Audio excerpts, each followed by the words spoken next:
Bergdahl ve başarıya Yapacak temizliğinden sanayiyi çıkarmak gerekecek mi?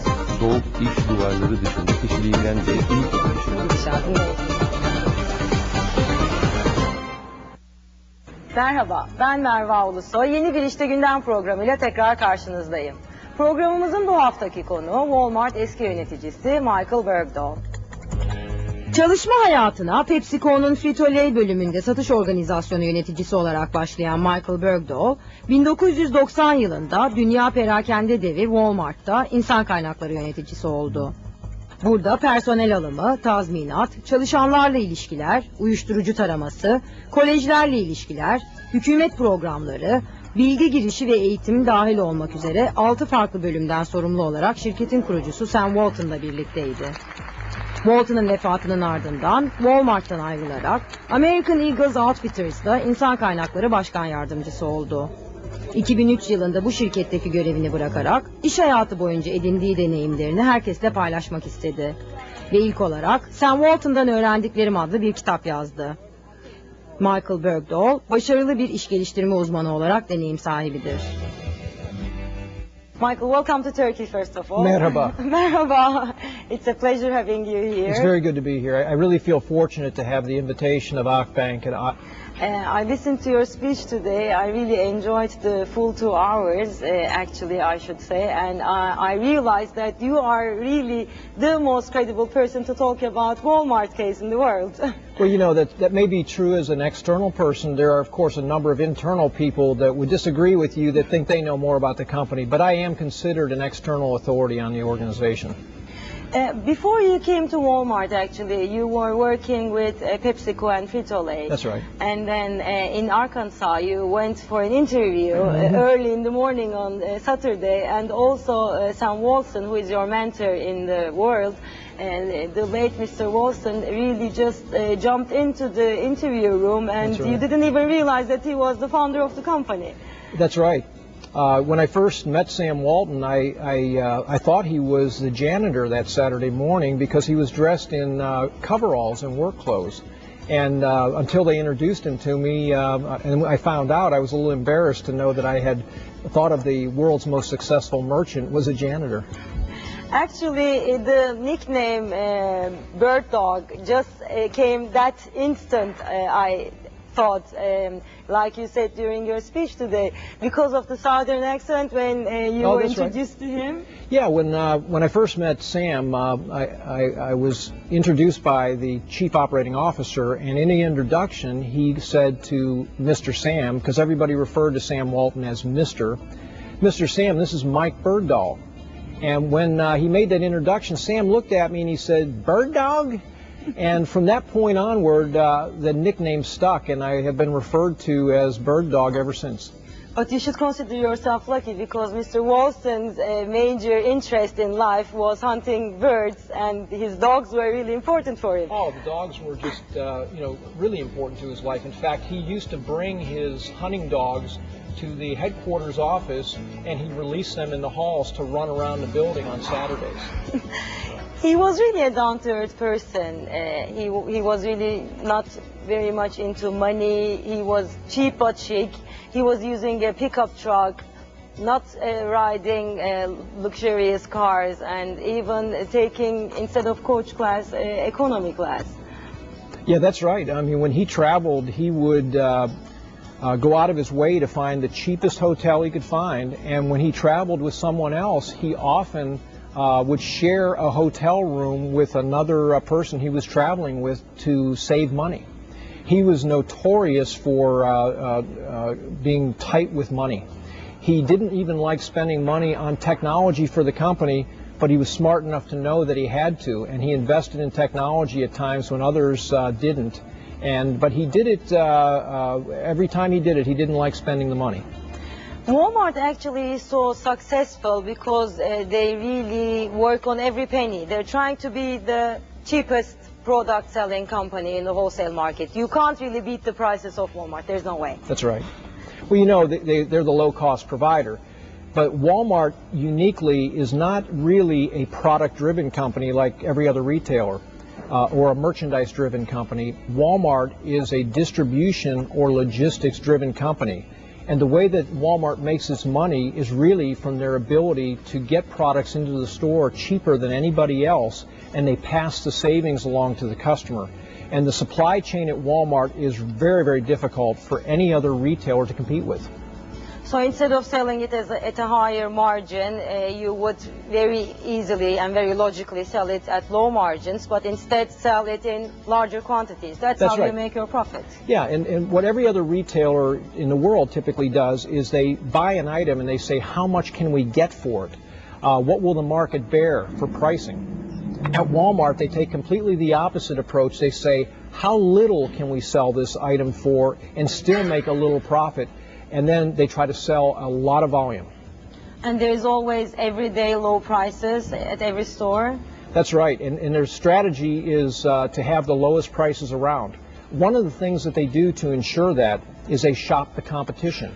And the Walmart managers go to a grocery store and they buy 50 items from a local grocery store that are the same items that they carry. They bring them back to the Walmart store and they simply run them through their scanners and create a tape and check the bottom line to see what the price of those items is at Walmart versus what they paid for them at the other store.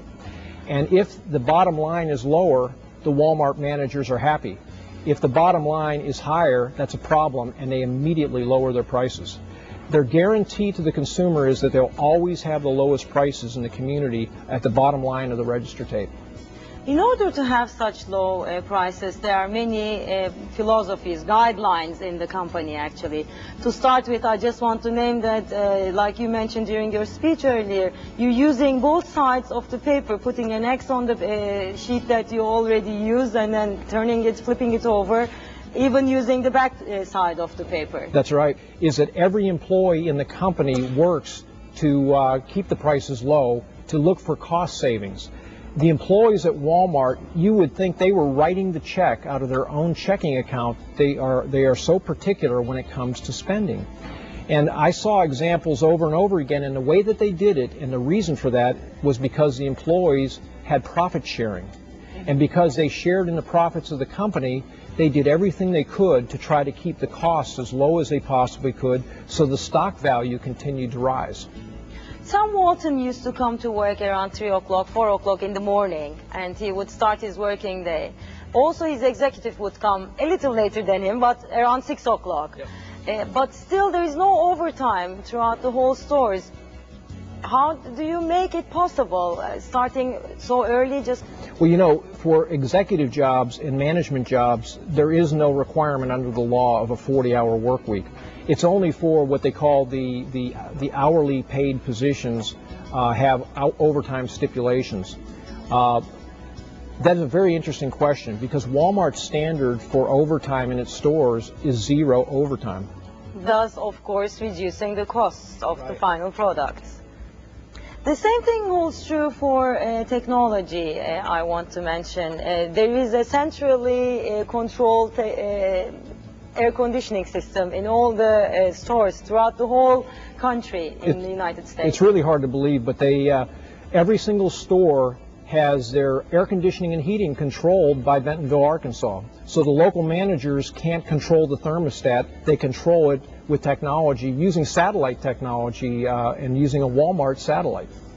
Is it also maybe one of the reasons why you always hire standard local people and promote them from within, rather than hiring really high-level executives whom you would pay larger amounts of salaries? Well, I think that they do hire some seasoned executives from other companies for some targeted positions, but Walmart takes the approach with their business that retailing is really a pretty simple business, and companies have a tendency to overcomplicate it. Sam proved over and over again, if you hire people with a good attitude, you can teach them the skills. And that was really the strategy, and it ran contrary to every other company that I've ever worked with. Everyone else always hired seasoned people for every job, believing that you had to have experience to do every role. Sam proved that that wasn't true, that if you put a good person who is sincere, who has a good attitude, they'll do what's necessary to learn the requirements of the job if you just give them a little bit of time. But it's also very normal in the company for a person to be promoted first and then realizing that he's not successful enough, demote him again, and no one would really feel any sorrow. Yeah, in almost every other company that you can think of, being demoted is a sign of dishonor. At Walmart, nobody really cared. They just knew that everybody had more to do in a day than they could get done, and everybody had large responsibilities. And sometimes people would get promoted beyond their level of ability, and they just couldn't get the job under control. And it was in the best interest of the individual and the company for them to step back.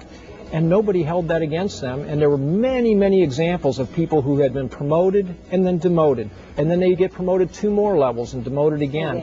And it was not viewed negatively in the company.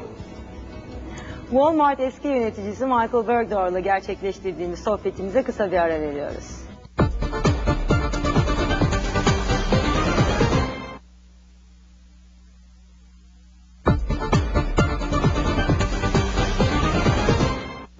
Dünyanın perakende lideri Walmart'ın eski yöneticisi Michael Bergdahl'la keyifli sohbetimize kaldığımız yerden devam ediyoruz.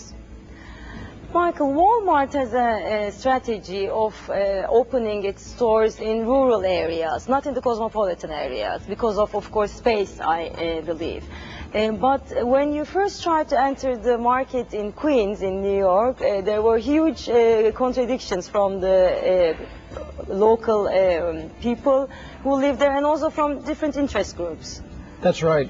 And that happens all the time in the urban areas. When Sam opened stores out in the rural areas, which was the story behind Walmart and its great success, for years they didn't even go into the urban areas. Now they're attempting to move into some of the big metropolitan areas like New York, and they're receiving a great deal of resistance from special interest groups that are trying to keep them out. Some of those are local merchant groups. Some of those are groups of labor unions that are trying to prevent them from opening a store that will have impact on the stores in the particular area. That's not to say that Walmart won't come into those urban areas. They approach resistance wherever they try to open a store. They'll come up with a new strategy, and eventually you will see stores in areas like New York City. Other markets don't see such resistance, actually, other brand names. Why does Walmart have to face such contradictions and interest groups' reactions? That's a great question, and that is true, because if you look at New York in particular, there are Target stores, which is a big competitor of Walmart. Home Depot, they're in New York, and they didn't experience any resistance either. I believe it's because they're the biggest. Walmart is by far the largest retailer in the world, and when you're the biggest, people put a big target on your back and they are out to get you. And in some ways, the special interest groups have singled them out as an example of the American free enterprise system gone bad. And they try to prevent them from opening stores all over the country, all over the USA. And they do have some impact around the world in preventing Walmart from opening stores. And these customers, they are willing to travel 50 miles every day to go to Walmart to shop. It is not only time consuming, but the gasoline costs are also very high. You know, and that's in America, it's not unusual for customers to drive 50 miles to visit a Walmart, especially out in the rural areas. And one of the things that Walmart has done recently to help that customer is Walmart has gone into the gasoline business. And so you picture a Walmart store, and they now have gas pumps in front of the Walmart. And they sell their gasoline cheaper than anyone else in the community. And it is really changing gasoline retailing in America, and many of the small gasoline retailers are having a very difficult time competing with Walmart's everyday low prices. But once you enter a Walmart store, at one stop you can do all your work, you can run all your errands, you do all your shopping. That's the main idea. That's the idea of Walmart, one-stop shopping, everything under one roof. You can get your eyeglasses, you can get your hair cut, you can get your photographs developed, You in the future, maybe you can get your dentist, huh? That's right. You may be able to have a Walmart dentist. Actually, Walmart is not so distributed throughout the world. There are only 10 countries who represents Walmart. In Europe, only Germany and England, and Japan and China in Asia. Why do you focus on the North American market mainly, and then South America comes, and then Asia, and in the fourth line actually is Europe? Well, I think that's because the biggest market in the world is the USA, and the biggest market for growth internationally for Walmart is Mexico. And so the U.S., you might think because they have 3,500 U.S. stores, might be saturated, but that's not true. Walmart has so much opportunity to expand in the USA, it's just unbelievable. And they use a strategy where they set up a distribution center, and then they put stores in a radius of a one-day truck drive for a tractor-trailer truck, and then they fill in markets. And so the answer to your question is they still are filling in markets in North America, and they have so much opportunity to continue expanding there. And if you look at it this way, the U.S. expansion is almost like low-hanging fruit, and the international expansion is really high-hanging fruit. They will continue to expand because their competitors are in many, many countries. So if you want to understand the future of Walmart, look at companies like Metro and Carrefour and see where they are, and that's the future of Walmart, where Walmart will probably be in the long term. Walmart has 1,600 stores throughout the world, except for the United States. And there is a new store opening every day. You have 1.3 million people working for you. Every day you have 130 million customers are served in one of the stores. Sure. And $284 billion turnover yearly. Walmart has announced actually.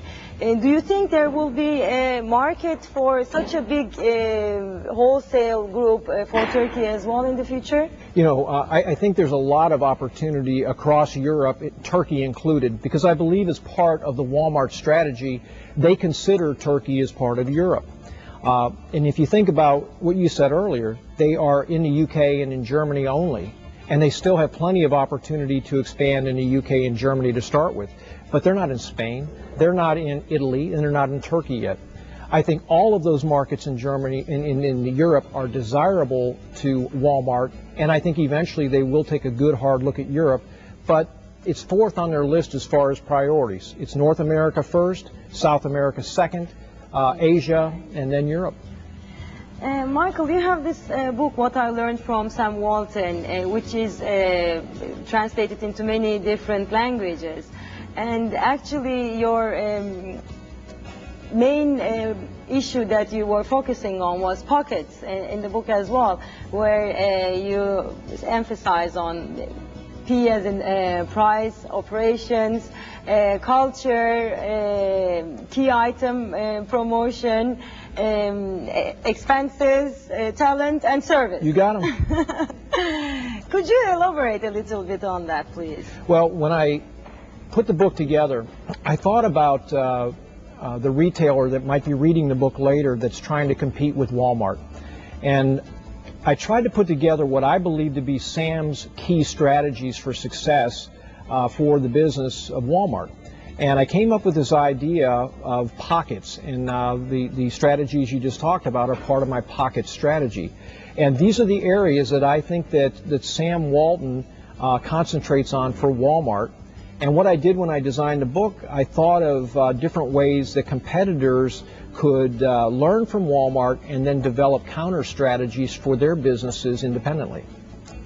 And in your next book, which is going to be published in January 2006, you're going to talk about Sam Walton's golden rules for success, right? That's right. You know, in Sam Walton's personal autobiography, in the very last chapter, he listed 10 rules that he considered the most important to be successful in business. And unfortunately, he never wrote the stories behind those 10 rules. He simply listed them. And based on the experiences that I've had and the knowledge that I have of the company, I decided to take those 10 rules and write a chapter about each rule to explain those rules to everyone. You have this 10 two-letter words. If it is to be, it is up to me. And you even have them on your cufflinks. That's right. You know, I came up with this belief that the key to success in business and in life, if you look for the solutions outside of yourself, often they're not there. The solutions to success in life lie within you. And so I tell people all the time, I tell students, I tell audiences to whom I speak, and I tell my own children that to repeat the words, if it is to be, it is up to me. And it's a real powerful message of affirmation for success. What would you recommend to the initiators who are trying to be successful in the wholesale market, having Walmart as their guide? Well, I think that you know, people who are wholesalers will have an opportunity to supply companies like Walmart when they move into Europe and they move into other countries. The one thing I would say to them is they need to deal openly and honestly with companies like Walmart and deal with complete integrity.